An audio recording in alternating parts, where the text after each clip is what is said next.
In Chapter 4, you are introduced to two new measures of spread, variance and standard deviation. Suppose that we have a class called Math 1, and this class has taken two sets of tests, Test 1 and Test 2. The distributions of these test grades are represented in these two dot plots. I'd like you to take a moment to describe what you think is the main difference between the two dot plots just by looking at the graphs. Once you have done that, I would like you to find the mean, the median, the mode, the 5-number summary, and the IQR for each data set.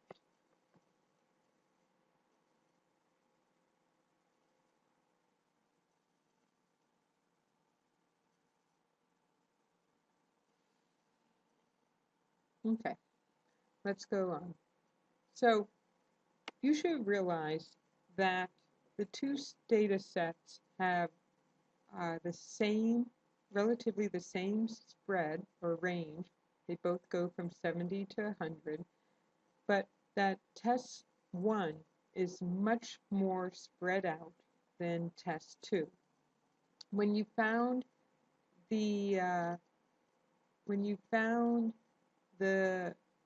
5-number summary, you should have found that the min for data set 1 is 70, Q1 is 72, the median is 85, Q3 is 98, the max is 100. Data set 2, you should have had the min is 70, Q1 is 85, median is 85, Q3 is 85, and the max as 100. Both of these data sets have a mean of 85 and a median of 85. So both of these data sets have the same center, and both of these data sets have the same range. So from those two values, it would appear that the data sets are the same, and yet when you look at the graphs, you can see that they are very different. And in addition, if we look at the IQR for test 2, we see that the IQR is Q3 minus Q1, so 85 minus 85, so it has a IQR of 0.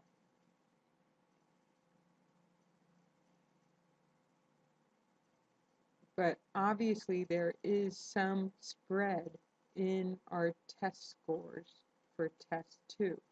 So at this point, it would appear that we need additional ways of measuring the spread. And two ways that you've learned about in Chapter 4 are the variance and the standard deviation. And these are two concepts that you want to be comfortable with, and we will be using them throughout the year. Two advantages of variance and standard deviation is that they are influenced by every data point. The variance is calculated from the square of the deviations, and a deviation is just how far is an individual data point from the mean. The sample variance, and you want to pay attention to this concept, sample versus population. The sample is a subset of the population. So the sample variance is the sum of the squared deviations divided by n minus 1. So the sample variance, and to indicate sample variance, we use the letter S. Sample variance is equal to the sum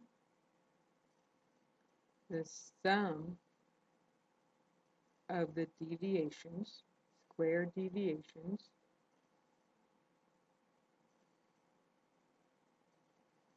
divided by the sample size, n represents the sample size minus 1.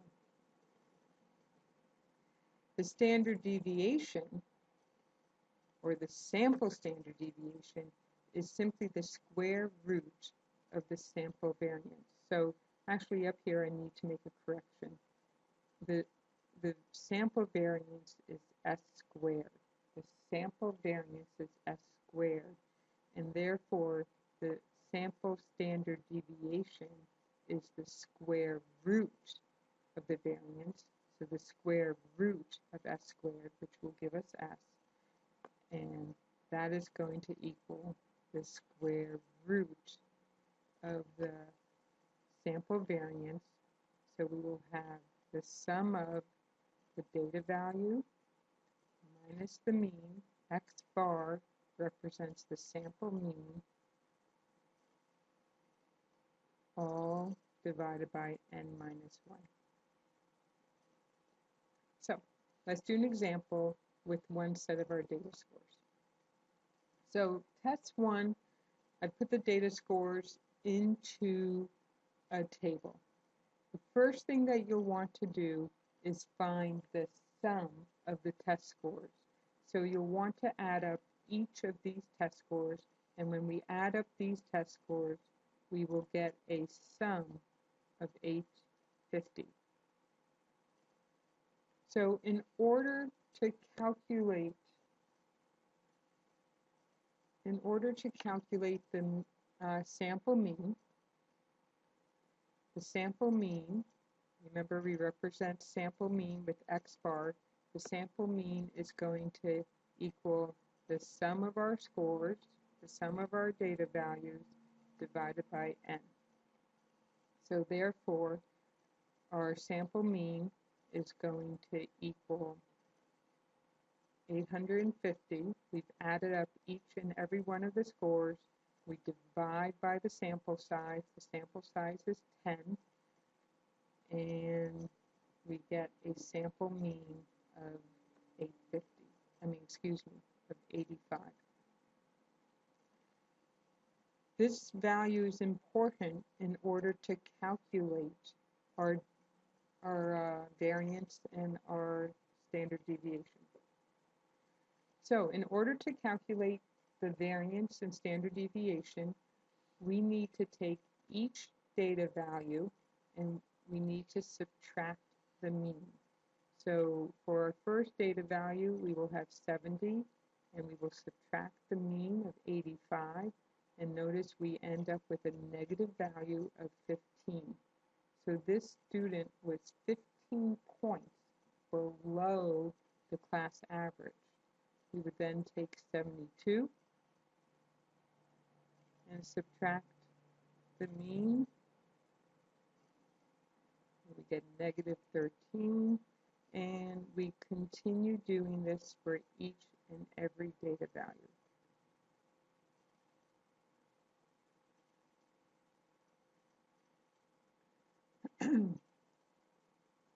Notice if we have a data value where the student did better, the deviation will be a positive value. So if we look at 90, we have 90 minus 85. So this student is 5 points above the mean.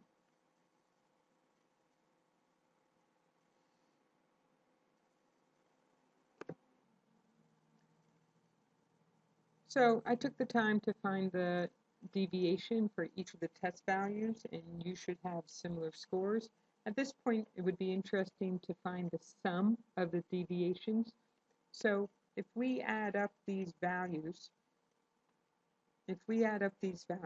we'll find that the sum of the deviations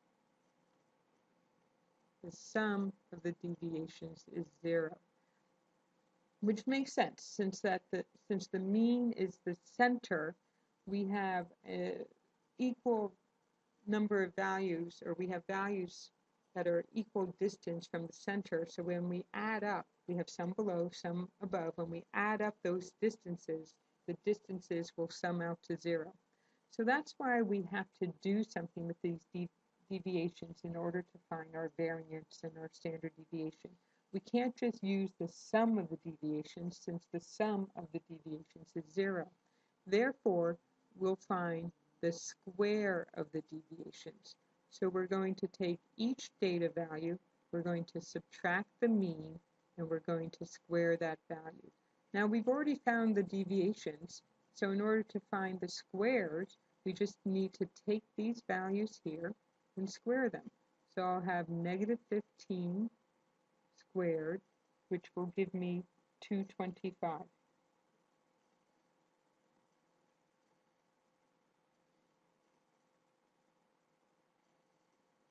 I then need to take my next deviation, negative 13, square it, and I get 169. Notice that when we take these negative values and we square them, we end up with a positive, since a negative times a negative is a positive. You'll also see that for this data set, we happen to be working with a very symmetric data set. You will rarely, if ever, have such a symmetric data set. So don't worry if your values don't appear as symmetric.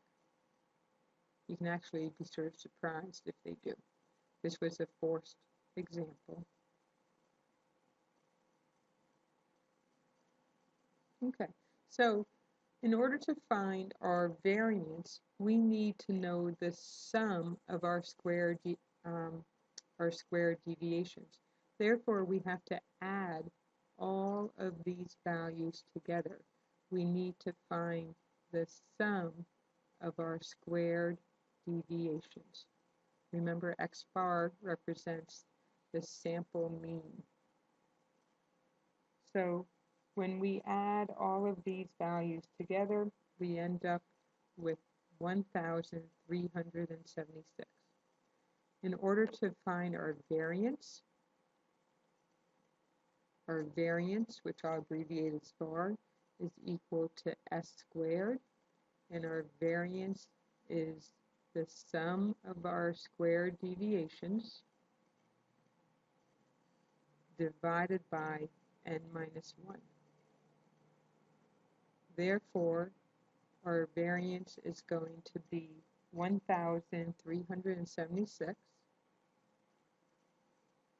divided by our sample size, which is 10, minus 1, which is equal to 1,376 divided by 9, which gives us a value of 152.89. And this would be points squared, since we squared each of our values, our deviations. In actuality, we're a little bit more interested in the standard deviation, which tells us this typical distance from the mean.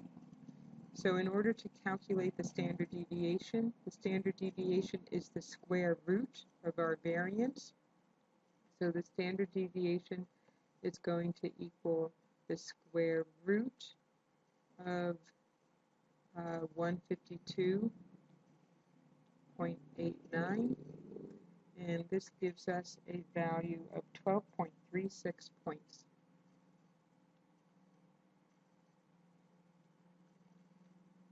So a typical distance from the average test score of 85 is 12.36 points, which is actually a rather large standard deviation for a test. At this point, you should practice finding variance and standard deviation by taking the values in test 2 and try calculating both those values. To summarize, in order to find the variance and standard deviation, first thing you want to do is take the data set and write those values in column 1. You want to find the mean by adding these numbers up and dividing by n, the number of data points. Next, you'll find the deviation of each data value by taking the data value and subtracting the mean. In the third column, square each deviation. In order to find the variance, you'll find the sum of the square of the deviations. Take that sum and divide it by n minus 1. This will give you the sample variance. Finally, to find the sample standard deviation, take your sample variance and calculate the square root. Once again, you should be comfortable with the concept of a sample versus a population. The population represents the entire group, while the sample is a subset of the group. In the next lesson, we'll look at how to use the calculator and calculator list to help us calculate standard deviation and variance.